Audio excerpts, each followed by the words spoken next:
Muy buenos días. Agradezco a mi compañero Damián Cepeda, el que me acompaña a esta conferencia de prensa. Vamos a hablar un poco de las mentiras de Dos Bocas y empezaré diciendo, este gobierno se hace de la boca chiquita, pero sigue despachándose con la cuchara grande. Es opaco y cae en actos indebidos con recursos públicos. En una de sus 3 obras estrella, la refinería de Dos Bocas, el gobierno del presidente Andrés Manuel López Obrador está gastando dinero que a la fecha no está autorizado porque ni siquiera está justificado. Primero, dijeron que costaría 8,000 millones de dólares y ahora, según él mismo, entre 11,000 y 12,000 millones de dólares. Es curioso que ni siquiera tenga la cifra clara. Doy algunos detalles. El pasado 24 de junio de 2022, en su conferencia mañanera, el presidente señaló que en el caso de la refinería Dos Bocas había un incremento, pero en los términos autorizados por el Consejo de Pemex. Falso. El 29 de mayo de 2019, solo 5 días después de haber asignado ya un primer contrato de 4,968 millones de pesos a la empresa Huerta Madre, por cierto, de los amigos del compadre de Rocío Nale, en la sesión 943 del Consejo de Administración de Pemex se autorizó la FEL 1. Este proyecto se va a construir con 3 FEL. No les voy a detallar, es un tema meramente de ingeniería, pero son los procesos para la construcción de la refinería de Dos Bocas. ¿Qué significa Front-End Loading, por sus siglas en inglés, que es la identificación de la oportunidad y el sustento técnico y económico del proyecto, así como el caso de negocios? O sea, tú encuentras una oportunidad, haces la FEL 1, la llevas al Consejo de Administración de Pemex y te la autorizan. Aquí está la acta de la sesión del Consejo de Administración. Ya me leí prácticamente todas las actas de los consejos de administración, y ahí quedó autorizado la FEL 1. Si me la detienes, senador. Bueno. Ahí se dijo que costaría 8,000 millones de dólares. El 2 de julio de 2020, en la sesión extraordinaria 958, se autorizó la FEL 2. Se puso buena esta sesión, léanla, donde 2 consejeros independientes se oponen a la autorización y dan un montón de argumentos técnicos de por qué no debe ser autorizada. Entre otras, porque se piden 958 millones de dólares adicionales para construir la cogeneradora. Y resulta que en la FEL 1 estaba contemplada la cogeneración y la iba a construir la Comisión Federal de Electricidad. Se ve que Bartlett se echó para atrás y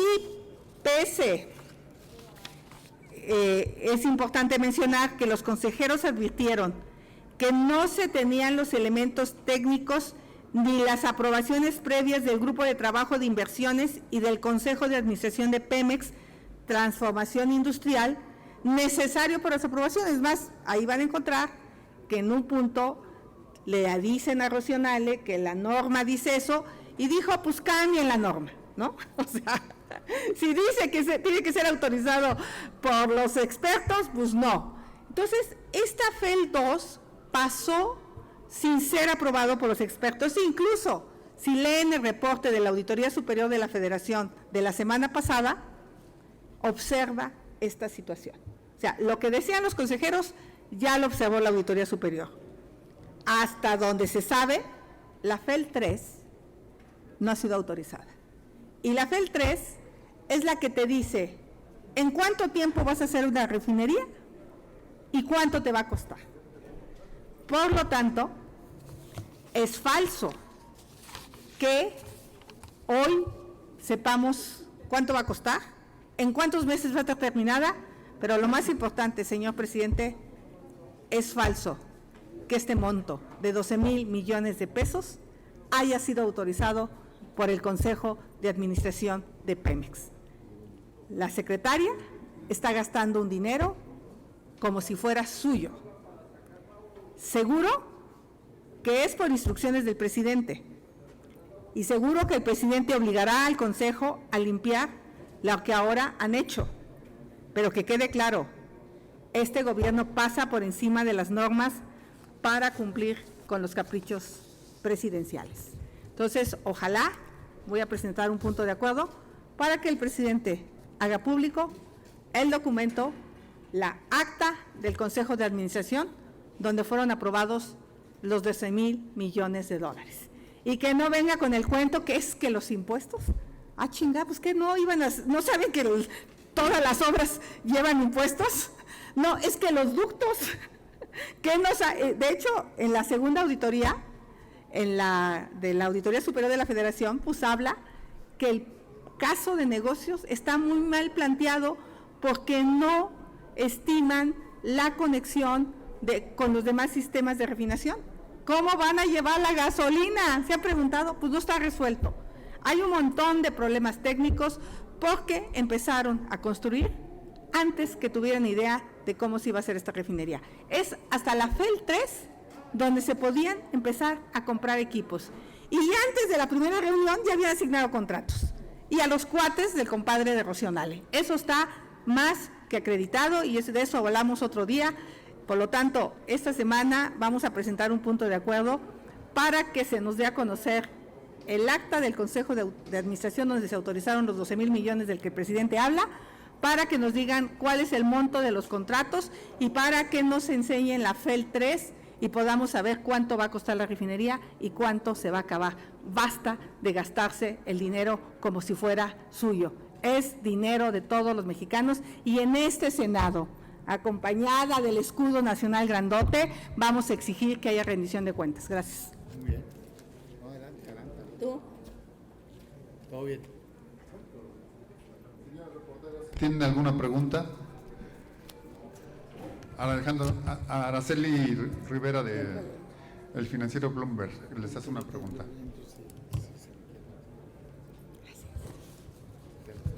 Tengo una pregunta para la senadora y para el senador. Senadora, el miércoles va a presentar el punto de acuerdo, pero ¿no cree que lo echen para atrás, como siempre, que ni siquiera lo suban a debate y entonces se queda ahí y qué pasa? ¿O va a presentar alguna denuncia? ¿O qué procede? Porque con toda seguridad el punto de acuerdo lo van a frenar antes de que suban a la discusión. Primero, el presidente dijo que no miente. Y lo que él está diciendo es una mentira. Él dice tener la autorización del Consejo de Administración de Pemex. Que presente el acta de la sesión. Por cierto, son públicas todas. Curiosamente, faltan los últimos meses, no aparecen, pero no se ve que, porque yo tengo entendido que ni siquiera está terminada la FEL 3. Entonces, al día de hoy ni siquiera saben cuánto va a costar la refinería. Por eso hay gente que asegura que puede costar de 16,000 a 18,000 millones de dólares, porque no se tiene la información documental que pueda precisar cuánto va a costar. Entonces, vamos a ir por partes. Vamos a presentar el punto de acuerdo. Voy a hacer las solicitudes de transparencia directamente a Pemex. Por cierto, hay un montón de informes trimestrales que tuvo que haber rendido Pemex Transformación Industrial. Hay que conocer esos informes donde vienen los avances financieros y los avances físicos. Y posteriormente vamos a hacer una denuncia, porque esto es un delito. El que la señora Nale gaste dinero sin tener la autorización debida puede ser considerado un fraude. Hay que analizarlo, porque tú, ¿cómo te comprometes a pagar contratos si no tienes la autorización del Consejo de Administración? Está claro que el presidente les enmenda todas sus porquerías. Explíqueme cómo pasamos de 8,000 millones de dólares que él dijo que iba a costar la refinería a 12,000 millones de dólares. ¿Cómo pasamos? Estamos hablando de 4,000 millones de dólares, que son como 80,000 millones de pesos. Es el presupuesto completo de varios estados de la República. Es un montón de dinero el que se están gastando de más. Oigan, la empresa más barata costaba 10,000 millones de dólares. ¿La hubiéramos contratado en la licitación restringida que se hizo? ¿Que se canceló la licitación para darle a sus cuates los negocios? Están asignando contratos y contratos con una opacidad brutal. Han asignado miles de millones de pesos sin concurso, sin transparencia. Hoy no sabemos a quiénes han contratado. Y lo más grave, esa refinería no tiene ni pies ni cabeza. Está lejos de ser terminada. Lo que vimos en la inauguración es de verdad algo lamentable para los mexicanos. Que no nos vengan con el cuento que están en etapa de pruebas cuando ni siquiera hay tuberías para que esas etapas de pruebas puedan hacerse. Entonces, yo diría que lo que sigue es, con todos los elementos posibles, una denuncia bien sustentada. Oye, yo fui funcionaria federal. Para pasarme de 4 o 5 millones de sobrecosto en un camino, tenía que hacer miles de justificaciones, miles de estudios técnicos para decir, no va a costar el camino 53 millones, va a costar 58. La señora pasó de 8,000 a 12,000 millones de pesos, por Dios, es un escándalo. Basta que en este país se gaste la lana de los niños con cáncer, de las mujeres que no tienen estancias infantiles, de los científicos que les quitaron sus programas de investigación, tantos y tantos programas que se han desaparecido para que la señora se los gaste como si fuera su dinero. Basta. En este Senado habemos senadores que nos ponemos a estudiar, porque por cierto, léanse otra de la 956, 960, ¿cuál es esta? La 046 extraordinaria del Comité de Auditoría, y vean cómo Pemex Transformación Industrial no entrega un solo reporte técnico. Entonces, nomás es cuestión de seguirle rascando y vaya que vamos a encontrarle un montón de irregularidades. Senadora, ¿la denuncia sería en contra de Rocío Nale? Pues ella es la responsable del proyecto, nadie más. El presidente le asignó, no debería ser ella la responsable, pero ella asumió la responsabilidad. Creo que los cheques llegan a la Secretaría de Energía, se deposita el dinero y de ahí se va a Pemex, pero casi en el mismo día. Entonces hay que ver cómo han estado esos flujos de dinero, hay que ver cómo se han hecho sus depósitos, pero este tema, por supuesto, mira, si al menos la hubieran acabado en 8,000 millones y estuviera en los 40 meses que dijeron, pues ahora sí que te callan, ¿no? Pues ahí está, costó 8,000 millones, la hicieron en 40 meses, ya estamos refinando petróleo, ¿no? Ya, vayan a cargar a sus gasolineras, 10 pesos la gasolina a partir del domingo. Es una tomada de pelo. Senador, yo le quiero preguntar, está a unos días el presidente de ir a su viaje con el presidente Biden a Estados Unidos. De hecho, ha estado hablando de los temas de agenda, pero hoy pues está haciendo ya un llamado para emprender una campaña para desmontar la Estatua de la Libertad en Estados Unidos, si se concreta que Julian Assange llegue a Estados Unidos y lo condenen a cadena perpetua y muera en la cárcel. Si esto sucede, el presidente quiere emprender esta campaña. ¿Qué opinión le merece esto? Yo creo que el presidente, como todo, no lo escuché decir eso, ¿no? Pero pues no me sorprende. Yo creo que trata de distraer al país, trata de desenfocarnos de los temas importantes, y yo lo que le exijo o le sugiero es que se aborden la relación bilateral, los temas verdaderamente importantes para el país. ¿Cuáles son los temas importantes para el país en nuestra relación bilateral? Seguridad mutua, migración, comercio. O sea, Estados Unidos es el destino de más del 80% de nuestro comercio exterior. Necesitamos tener una relación sólida, no de payasadas. Segundo, en materia de migración, vean nada más lo que pasó. Los migrantes muertos, dejados asfixiar. ¿Dónde empezó esa travesía? Porque luego se quieren lavar las manos como diciendo no tengo nada que ver porque pasó en Estados Unidos. ¿Y cómo aparecieron ahí o qué? O sea, estos migrantes dejados ahí inhumanamente a morir, evidentemente venían de México y la mayoría son mexicanos. ¿Y cómo cruzaron? ¿Nadie los vio o qué? O sea, te habla de una corrupción tremenda, pero lo que pasa es que tiene entregado el país al crimen organizado en muchas zonas, no los deja, no los ataca, no los combate, no los quiere desarticular, es que son buenos seres humanos. ¿Un buen ser humano dejó morir decenas de personas? Por supuesto que no. Lo que necesitamos y nos urge es paz. Y eso pasa por una relación bilateral sólida, en donde se pongan los temas en la mesa de seguridad en ambos lados, de armas, de drogas, de ataque y desarticulación de bandas de crimen organizado. Entonces, yo te diría, seguridad, migración, comercio, entre muchos otros temas. No una payasada de que vayan desarticulando un lugar conmemorativo. Pues por favor, hombre, de veras que el presidente ni la burla perdona. O sea, está el país encendido, zonas completas tomadas por el crimen organizado. Y si no se da cuenta, que se dé una vuelta, pero no cuando le tengan organizado una saludada a los familiares de los criminales, sino cuando los mexicanos están dejados a su suerte, abandonados, secuestrados, violados, extorsionados, asesinados. Ese es el México de hoy con el presidente López Obrador, y eso es lo que nosotros exigimos. Ya basta. Por eso urge revisar y cambiar la estrategia de seguridad pública, y eso pasa por el Senado de la República. Este Senado de la República es el que tiene la facultad para aprobar o rechazar la estrategia de seguridad pública. Lo que pasa es que la han aprobado sin ver los legisladores de Morena. Hoy la exigencia es: jalemos, abramos un diálogo institucional entre el Senado y el gobierno y abrámoslo a la sociedad civil, porque tenemos ya más de 120,000 homicidios y está fuera de control la seguridad. Le tomamos la palabra al coordinador de Morena, esa disposición que ha mostrado de revisar la estrategia. Ojalá el gobierno tenga la misma disposición, porque urge y México ya no aguanta más.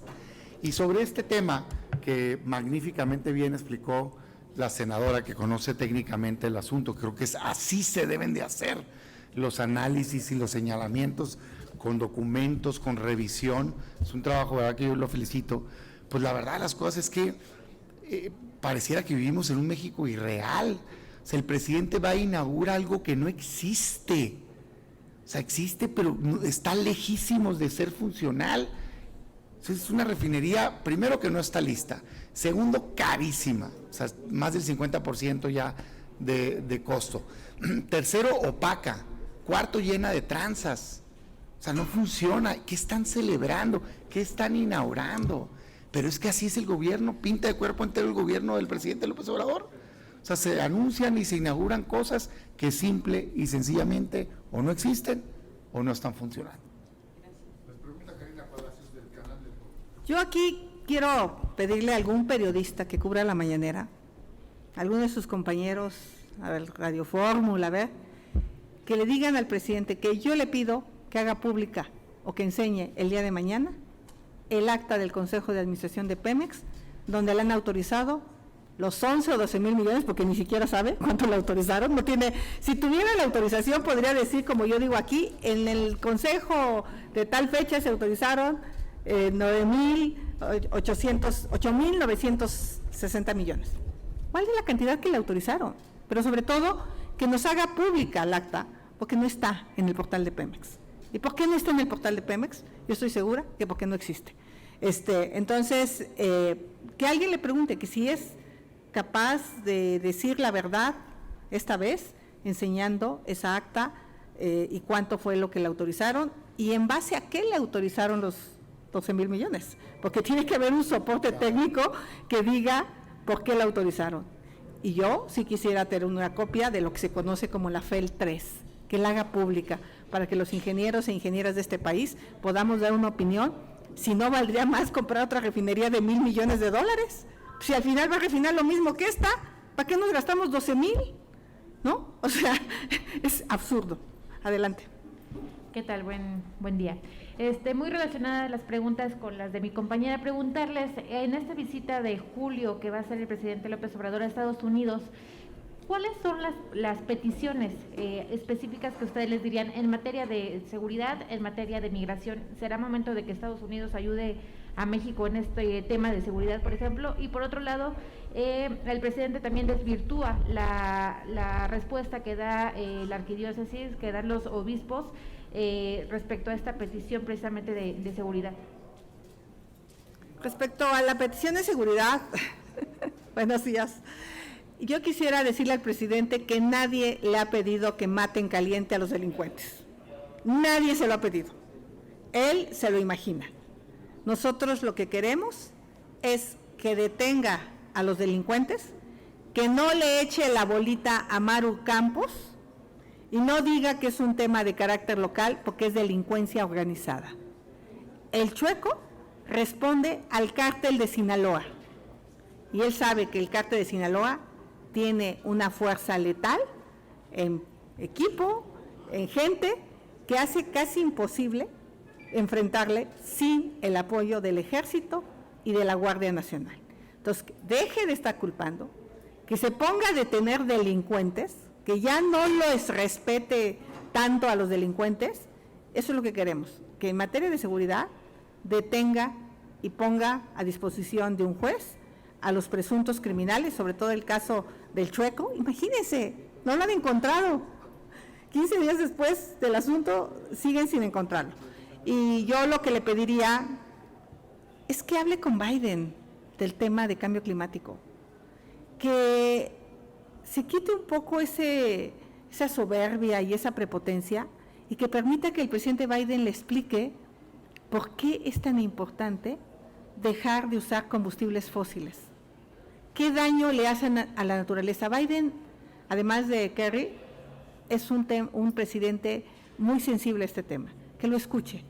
Y seguramente eso le va a ayudar a cambiar esta visión de seguirle apostando a los combustibles fósiles y obviamente que se busque de manera razonada el regular la migración ilegal hacia Estados Unidos. La hemos tenido siempre y creo que sería importante dialogar sobre ese tema y también que le explique el montón de oportunidades que México está perdiendo en este momento de su relación con China, donde muchas empresas están queriendo invertir en México para no tener esa dependencia que ya la pandemia nos mostró como una vulnerabilidad, si en México hubiera las condiciones de energía y de certeza jurídica en este momento. Deja hacer un comentario de eso. Una vez más en México la sociedad civil muestra su fortaleza. A mí me impactaron las palabras que fueron señaladas el fin de semana, particularmente la parte que dice la política de abrazos y balazos en cierta medida, parafraseando, se convierte también en complicidad. Y creo que tienen razón. O sea, la principal función del Estado en cualquier país, de un gobierno, es garantizarle paz a sus ciudadanos. Así, tal cual.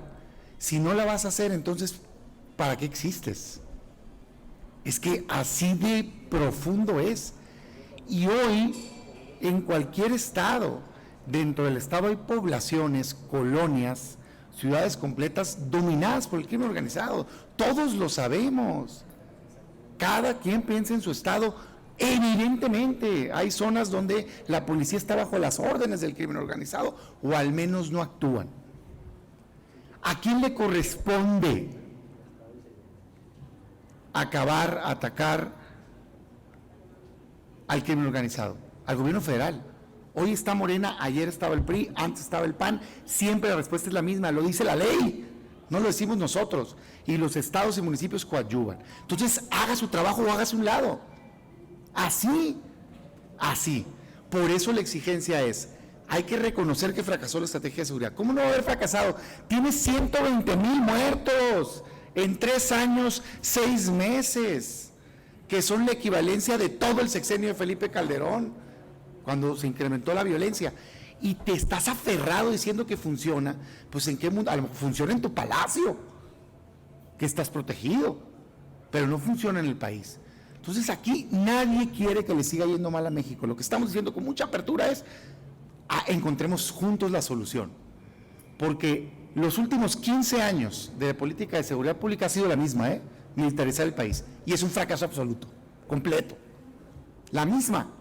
Hoy hay más militares que nunca encargados de seguridad pública. Entonces, pues ya es momento de cambiar hacia que una estrategia como hicieron en Europa y en algunos otros países de América incluso, de desarticulación del crimen organizado, con inteligencia financiera, de ataque diferenciado a distintos delitos con policías estatales y municipales capacitadas, con inversión en tecnología, videocámaras, seguimiento, policías de proximidad.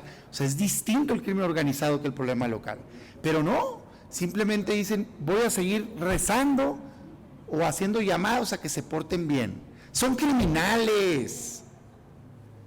El que necesita tu protección es el niño, la niña, el adolescente, el papá y la mamá, que son buenos seres humanos. A esos los tiene que proteger el gobierno, y este gobierno ha fracasado, ni siquiera lo ha intentado, pues. Por eso nosotros decimos, basta. Y sobre Estados Unidos, pues es lo que comentaba yo ahorita, la pregunta que me hacían.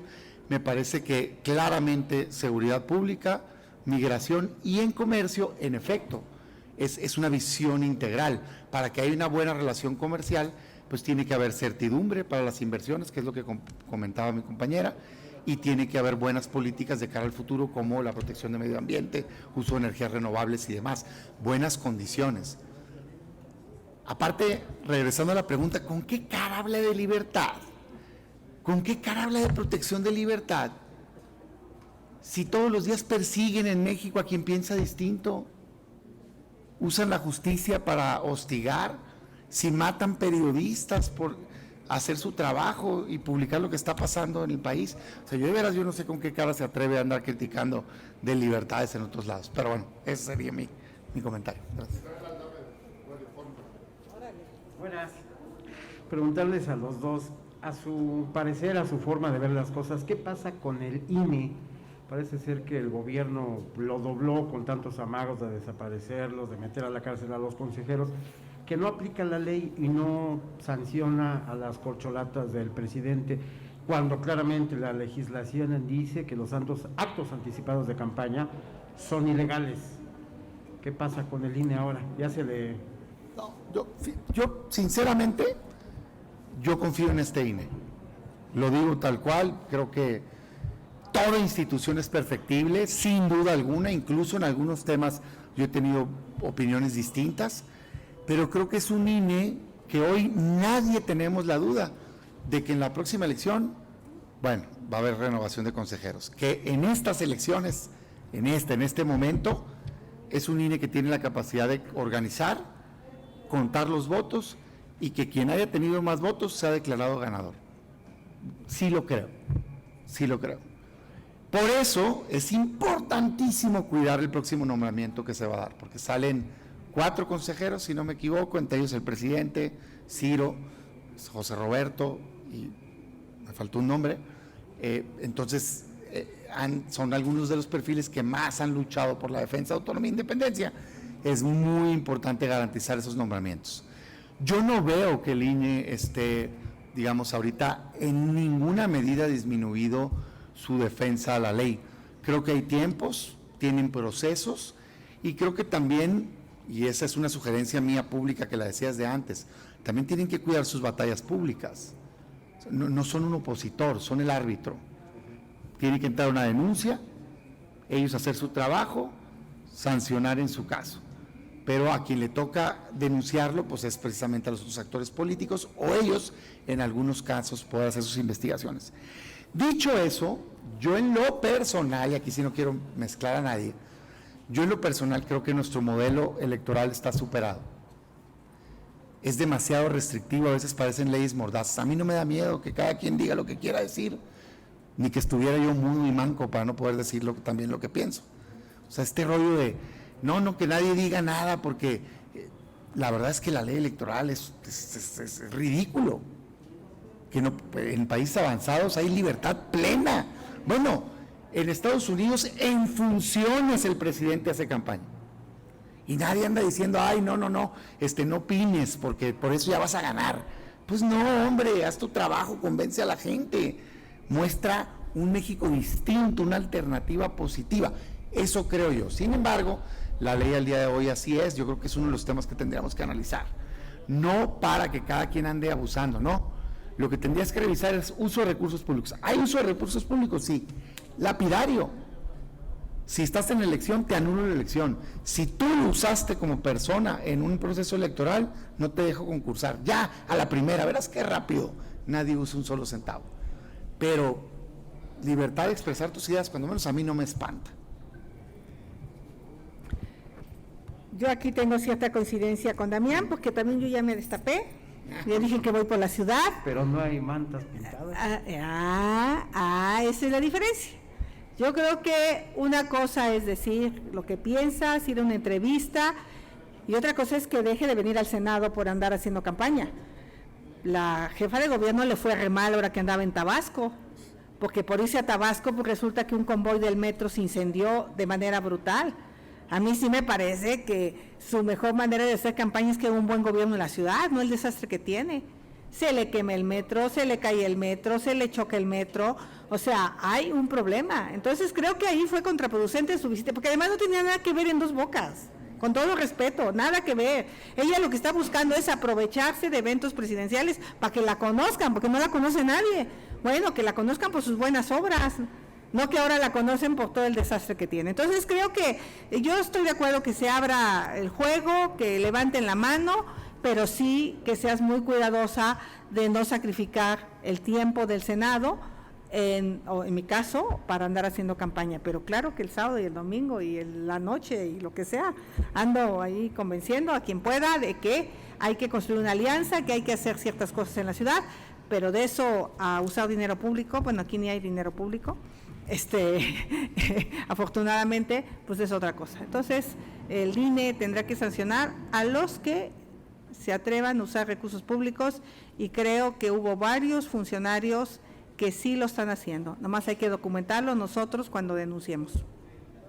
Gracias. Les manda una pregunta Mayolo López del periódico Reforma, en referencia a la nota de su primera plana. Una pequeña pregunta.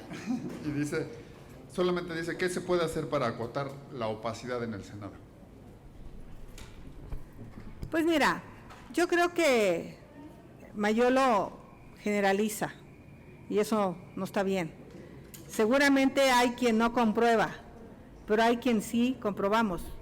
Si tú tienes un dinero para gestión y nos tocó la pandemia y estaba cerrado el Senado, yo fui de las que se dedicó a apoyar a gente que no tenía ni para enterrar a sus muertos. De verdad. Sé que otros senadores lo regresaron, pero hay senadores que nunca salen a la calle y no les piden nada, pues eso sí, mis respetos. Pero los que de alguna manera contestamos en redes sociales, los que estamos, la gente te busca. Y no tiene idea la cantidad de gente que nos busca para pedir medicinas, para pedir que no tienen, para enterrar a la persona, porque ya era el tercer muerto en la familia por COVID. Fue una tragedia. Entonces, pues que se hagan reglas claras. Si esas son las reglas y las hemos cumplido, pues está bien. Eso no quiere decir ser opaco, eso no quiere decir robarte el dinero. Yo soy muy prudente en estar haciendo mis comprobaciones mes con mes, y por ejemplo ahí habla de que tenemos dinero para comisiones. No es cierto. Yo soy presidenta de la Comisión de Asuntos Indígenas y no tengo un peso del Senado adicional más que los 100,000 pesos que están en personal contratado, y te lo dan para eso, te lo dan para el secretario técnico, te lo dan para la persona que te lleva todos los temas relacionados con la Comisión de Asuntos Indígenas, pero no te lo dan para ti. Creo que esa es la diferencia. Los únicos que nos dan son 113,000 pesos para la operación de nuestra oficina, para ir a dar o salir a ciertos eventos relacionados con el trabajo. Yo, por ejemplo, voy a empezar una consulta con los pueblos indígenas, y esos 113,000 pesos me van a servir para pagar los boletos de avión. Nadie te paga boletos de avión. Entonces, yo creo que está bien que se hagan públicas las reglas del juego y que todas las cumplamos, pero no está tan mal ayudar a la gente cuando hay un gobierno que no los ayuda. Aquí nos cansamos de pedir un apoyo para las personas que no tenían empleo por el COVID, y hoy el dato es que 40% han perdido sus ahorros, ¿no? Entonces, pues, creo que yo le contestaré eso al Mayolo. Para no dejar a mi compañera sola con la respuesta, ¿verdad? No, a ver, está muy fácil. Cualquier recurso público tiene que ser transparente. Ese es mi punto de vista.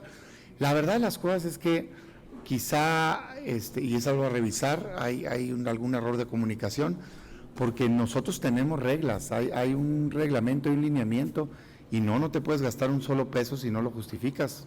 No es de manejo libre. Tienes que presentar el gasto, facturas, hay, digamos, todas unas reglas para poderlo comprobar, Y bueno, y segundo, las cifras, yo creo que para algunos de nosotros a veces hasta sorpresas nos da cuando vemos publicadas en los medios, pues hay que revisar exactamente ese recurso. La realidad es que el salario es uno y único, y no tenemos ningún otro ingreso que pueda ser utilizado a título personal. Todo lo demás es para el personal que trabaja, asesoría legislativa y demás. Y pues en la mejor disposición, ¿no?, de cualquier cosa. Pero sí tenemos reglas de fiscalización completamente, y de hecho auditorías hacen al grupo y demás, todo. Entonces ahí sí que desconozco por qué la diversidad de ideas. Por último, Gerardo Segura, de Azteca Noticias, le hace una pregunta al senador Damián. Específicamente dice que el problema es que se utilizan los recursos de las instituciones para hacer campaña y del erario, y eso no es hacer trampa. No, sí, por eso, fíjense la diferenciación. Y esto, sí soy bien cuidadoso, ya digo, ahorita coincidimos con la senadora, no es una postura, digamos, oficial ni nada, es una forma de pensar mía, del senador Damián Cepeda. Yo soy pro competencia, soy pro libertad. Me parece que el sistema electoral que tenemos parte de la desconfianza. Se ha venido, digamos, acotando abusos, yo diría ataca el abuso. Pero creo que a México le conviene que exista libertad de expresar tus ideas, con el tiempo que sea. Los ciudadanos son mayores de edad, hacen sus valoraciones. Ojalá y pudiéramos privilegiar el debate de ideas en cualquier aspecto, interno y externo, o sea, porque las mismas reglas creo que aplicarían para los partidos también. Dicho eso, evidentemente, la línea que tienes que cuidar es el no uso de recursos públicos, como lo dijo ahorita Xóchitl y también un servidor. Yo creo que deberíamos de pasar a quitarle las valoraciones de determinancia, por ejemplo en nulidades. Usaste recurso público como lo tienen algunos estados, acuérdense que así se anuló, por ejemplo, Colima, si no me equivoco.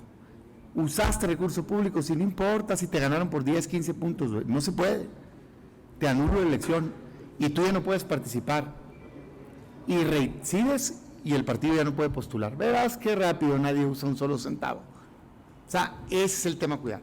Los que están ahorita, estos personajes, corcholatas, que yo no sé cómo se dejan llamar así porque es más ofensivo que no sé qué, pero bueno, pues cada quien, dicen que no estorbes cuando se están equivocando. Me parece que lo que tendrían que revisar es que no hay un uso de recursos públicos, cuando evidentemente lo hay. O sea, yo la verdad ni para hacerles fama ya a ellos, pero pues, ¿y cómo llegaron? Y, o sea, en fin, muchas cosas.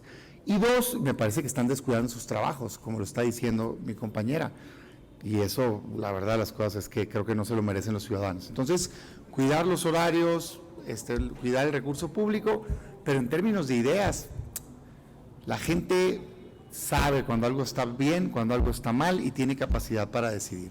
Mi forma de pensar es que mientras mejor enterado esté el ciudadano, va a tomar una mejor decisión. Y por cierto, aprovecho para decirle a la oposición, pues ya basta de quejarnos de los demás, hay que nosotros mostrar que nosotros tenemos ideas, nosotros tenemos visiones distintas, nosotros tenemos oferta, no vas a ganar tirado en el piso llorando, marcando foul.